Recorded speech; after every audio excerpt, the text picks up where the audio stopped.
January 17, 1943. Wright Aeronautical Plant, Paterson, New Jersey. The air inside the casting foundry tasted of coal smoke and hot metal. Molten bronze poured in rivers of orange light, filling sand molds shaped like the twisted blades of propellers that would pull B-17 flying fortresses through flak-shattered skies over Hamburg and Schweinfurt. The foreman stood beside the crucible, watching the metal flow, and he knew something the Luftwaffe did not. That the bronze now hardening into blades had, only weeks before, hung silent in the belfries of churches across Pennsylvania and Ohio, calling farmers to Sunday prayer. The war had consumed so much copper and tin that the United States, builder of the largest air armada in history, had run out of propeller bronze. And so the bells came down. The Germans, masters of metallurgy and precision industry, would never have imagined it. The Japanese, who revered tradition and the spiritual weight of metal, would have considered it unthinkable. But in America, where the line between the sacred and the practical had always been thin,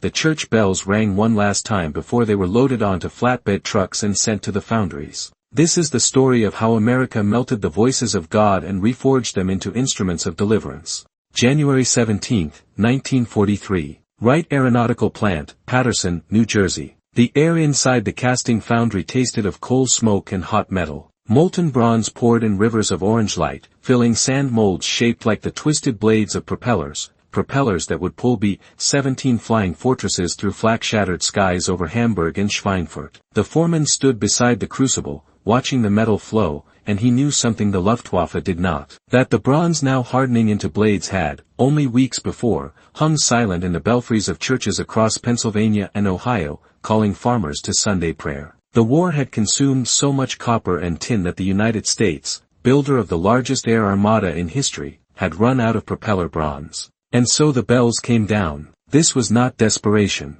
This was American engineering at its most pragmatic and relentless. When the supply chain broke, they melted the symbols of peace and reforged them into instruments of war. The Germans, masters of metallurgy and precision industry, would never have imagined it. The Japanese, who revered tradition and the spiritual weight of metal, would have considered it unthinkable. But in America, where the line between the sacred and the practical had always been thin, the church bells rang one last time before they were loaded onto flatbed trucks and sent to the foundries. And from their bronze, propellers were born, propellers that would carry the war to the heart of the Axis. The story of the propeller bronze shortage is not found in the grand strategic histories of the Second World War. It does not appear in the memoirs of generals or the after-action reports of bomber groups. It is a story hidden in the procurement logs of the War Production Board, in the correspondence between engineers and metallurgists, in the ledgers of churches that gave up their bells and never saw them returned. It is a story of how total war reaches into every corner of a nation, how victory is built not only on the battlefield but in the foundries and factories,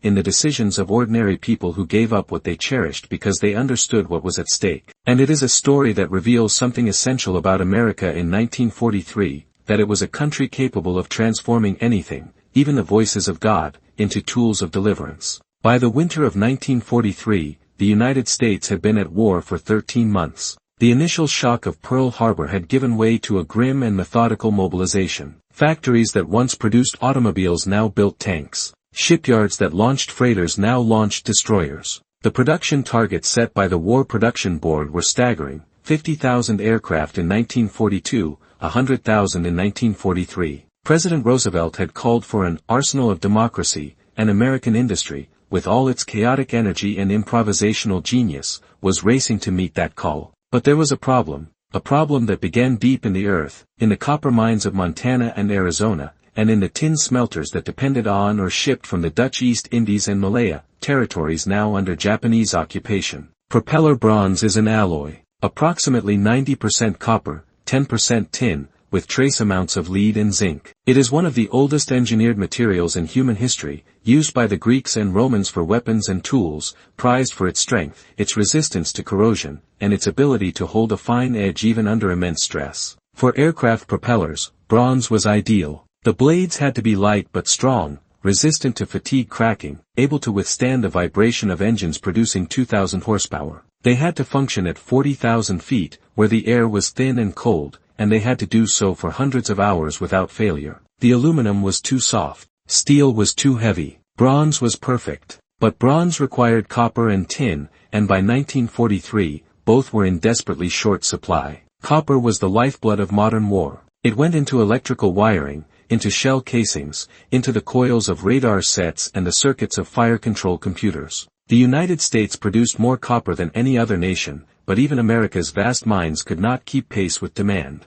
Tin was worse. Before the war, 70% of the world's tin came from Southeast Asia. When Japan seized the Dutch East Indies in early 1942, the supply vanished overnight. The United States had stockpiled tin, but the stockpile was dwindling. By the end of 1942, the War Production Board imposed strict rationing. Civilian use of copper and tin was banned. Manufacturers were ordered to find substitutes. Recycling became a national crusade. Scrap drives collected pots, pans, old radiators, anything that contained copper or bronze. But it was not enough. The aircraft industry was the hungriest consumer of all. Each B-17 Flying Fortress required 4 three-bladed propellers. Each B-24 Liberator required 4 more. The P-47 Thunderbolt, the P-51 Mustang, the C-47 Transport, all needed propellers. And every propeller required bronze. Wright Aeronautical, Curtiss-Wright, Hamilton Standard, the great propeller manufacturers,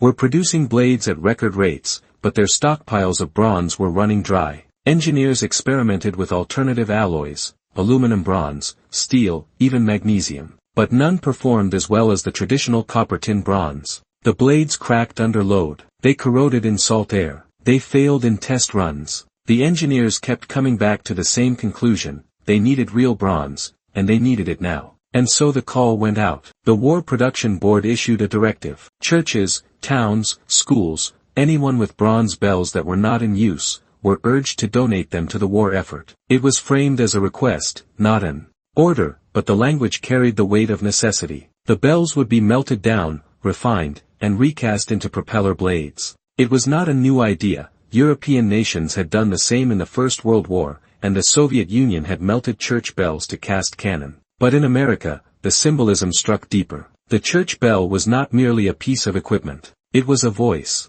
It marked births and deaths, weddings and funerals. It called the faithful to worship. It rang out in celebration on the 4th of July and tolled in mourning when soldiers fell. To give up the bell was to give up a piece of the community's identity. And yet, across the country, they gave them up. In Pennsylvania, the bell of the First Presbyterian Church of Allentown came down on a cold February morning. It had been cast in 1887, a gift from the congregation's founding families. It weighed 800 pounds. When the workers hoisted it from the belfry, they found inscriptions on the inner surface, names of donors, a verse from Isaiah, "How beautiful upon the mountains are the feet of him that bringeth good tidings." The pastor stood watching, his breath misting in the cold. He did not protest. He understood that the bell's silence was another kind of sermon, one preached not in words but in sacrifice. The bell was loaded onto a truck and driven to the foundry in Paterson. 2 weeks later, it emerged as 6 propeller blades, polished and balanced, each one stamped with a serial number and the logo of Wright Aeronautical. In Ohio,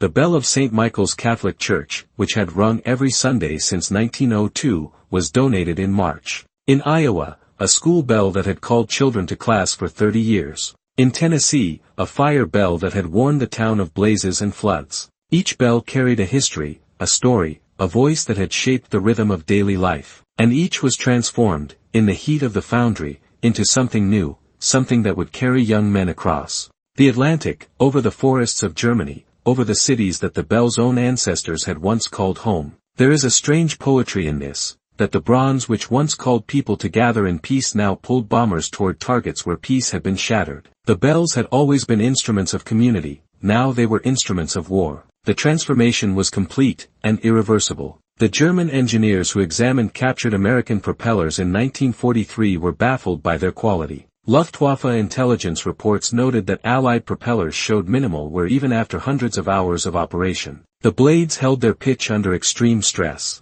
They did not corrode in the salt air of the North Atlantic. German propellers, by contrast, were beginning to show signs of material fatigue. The German aviation industry had its own shortages, chromium, nickel, molybdenum, and was forced to substitute inferior alloys. But the Germans prided themselves on their engineering precision, their mastery of metallurgy. They had invented the variable pitch propeller. They had pioneered the use of advanced alloys in turbine blades. How, then, were the Americans, whom German propaganda dismissed as a nation of shopkeepers and Hollywood dreamers, producing propellers of such consistently high quality. The answer, had they known it, would have infuriated them. It was not superior German engineering that gave the Americans the edge. It was American improvisation, American pragmatism, and the willingness to strip a church of its bells if that was what victory required. The Germans operated within a rigid system of industrial planning, one that assumed the resources of conquest would be sufficient. When those resources proved inadequate, the system began to fracture. The Americans, by contrast, operated within a culture of organized chaos,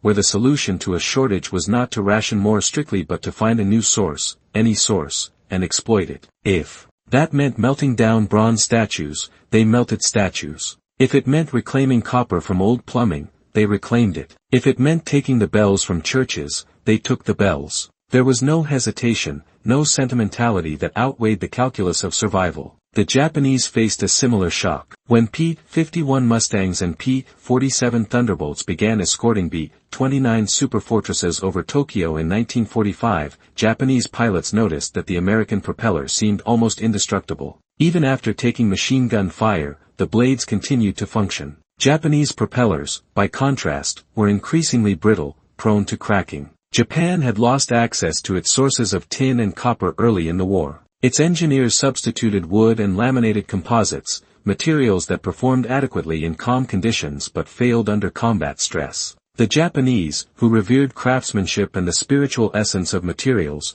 could not conceive of the American approach. That a blade forged from church bells could be as effective as one cast from virgin ore. To the Japanese mind, such a thing lacked harmony, integrity. But the American mind did not concern itself with such abstractions. The blade either worked or it did not. If it worked, it flew. The process of transforming bells into propellers was neither simple nor quick. Each bell arrived at the foundry coated in decades of grime, verdigris, and weather stains. The bronze had to be cleaned, inspected, and analyzed for impurities. Church bells were not cast to precise metallurgical standards. Their composition varied depending on the skill of the original bell founder, the quality of the copper and tin available, and the inclusion of scrap metal. Some bells contained lead, which weakened the alloy. Others contained zinc, which altered the melting point. The foundry workers had to test each batch, adjusting the chemistry to meet the specifications required for propeller bronze. It was painstaking work, carried out under intense pressure. The aircraft factories were waiting. The bomber groups in England were waiting. The war was waiting. Inside the foundry, the bells were broken into fragments using sledgehammers and pneumatic chisels. The fragments were loaded into crucibles, massive vessels lined with refractory clay, and heated to 1,900 degrees Fahrenheit. The bronze melted slowly, glowing red, then orange, then a blinding yellow-white. Impurities rose to the surface as slag and were skimmed off. Once the melt was clean, alloying elements were added, tin to restore the proper ratio, phosphorus to improve fluidity, small amounts of lead to enhance machinability. The molten bronze was then poured into sand molds shaped like propeller blades. Each mold was a work of art, carved with precision to match the aerodynamic profile specified by the engineers. The bronze flowed into the mold, filling every curve and taper, and then it cooled. The cooling had to be controlled. Too fast and the metal would crack, too slow and the grain structure would coarsen, weakening the blade. When the mold was opened, the rough blade emerged, still hot, its surface covered with sand and oxidation. It was cleaned, trimmed, and sent to the machine shop, where it was milled to exact dimensions. The leading edge was sharpened. The trailing edge was tapered. The root of the blade, which would attach to the propeller hub, was threaded and drilled. Then the blade was balanced. Even a tiny imbalance, a few grams of extra weight on one side, would cause catastrophic vibration at high RPM. The blades were spun on test rigs, checked with precision scales, adjusted with tiny amounts of grinding until they were perfect. Finally, they were polished, inspected, and stamped with their serial numbers. From bell to blade, the transformation took 2 weeks. And at the end of it, the blade bore no trace of its origin. There was no inscription, no echo of the bell's former voice. It was simply a piece of bronze, shaped to pull an aircraft through the sky. But the men who worked in the foundries knew. They knew that the metal in their hands had once hung in a belfry, had once rung out over fields and streets, and had once been part of the rhythm of American life. They knew that when these blades spun at 2,000 RPM,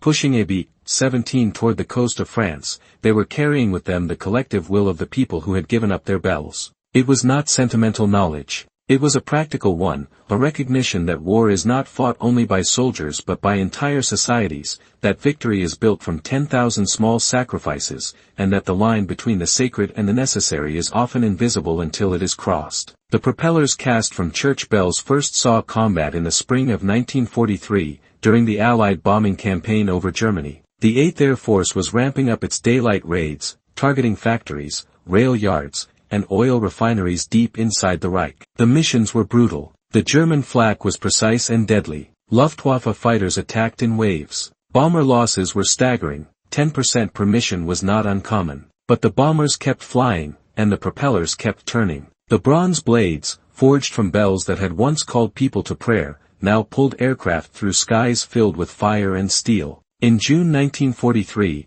AB-17 named Memphis Belle completed its 25th mission and returned to the United States for a war bond tour. Its 4 propellers had been cast, in part, from church bells. Photographs show the crew standing beside the aircraft, grinning, exhausted, alive. The propellers are visible in the background, polished and gleaming, their blades slightly nicked from flak fragments. No one mentioned the bells. No one knew. But the symbolism was perfect. The voices of peace had carried the instruments of war, and the instruments of war had carried men home. By the end of 1943, the bronze shortage had eased. New sources of copper and tin were found, recycled scrap, shipments from South America, synthetic substitutes for some applications. The War Production Board relaxed its directives. The foundries no longer needed church bells. But by then, thousands of bells had already been melted down. They were gone, and they would not be replaced. After the war, some churches commissioned new bells. Others simply left the belfries empty.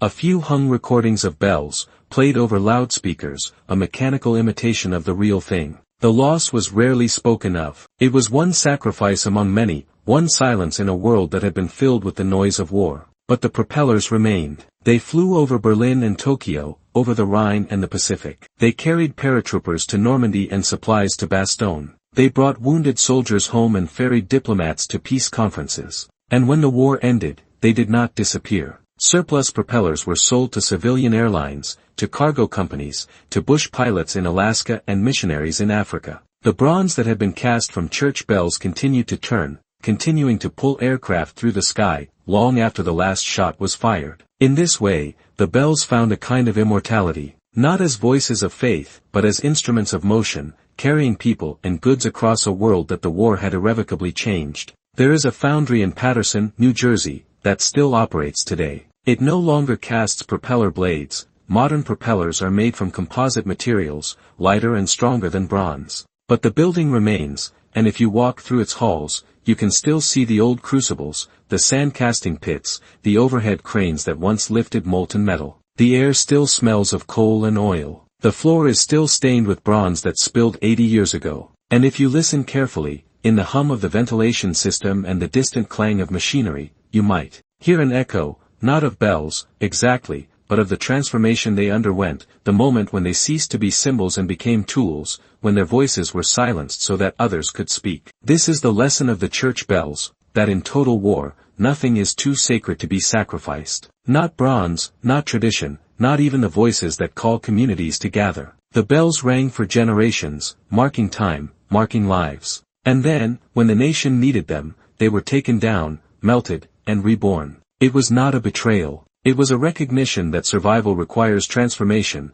that the symbols of one era must sometimes become the substance of the next. The bells did not ring again, but the propellers they became carried the country through its darkest hour. And in that carrying, they fulfilled a purpose more profound than any they had known before. The Germans, who believed in the purity of materials and the superiority of their engineering, could not understand this. The Japanese, who revered the spiritual essence of metal, could not accept it. But the Americans, who had always been a pragmatic people, a people of improvisation and reinvention, understood it instinctively. They understood that a bell is just bronze, and bronze is just metal, and metal can be shaped into whatever is needed. They understood that the true voice of a nation is not in its symbols but in its actions, not in what it preserves but in what it is willing to give up. And they understood that when the war was over, when the last bomber had landed and the last propeller had stopped turning, the memory of the bells would remain, not as sound, but as silence, a silence that spoke more eloquently than any ringing ever could. In the end, the story of the church bells is not a story of desperation but of abundance.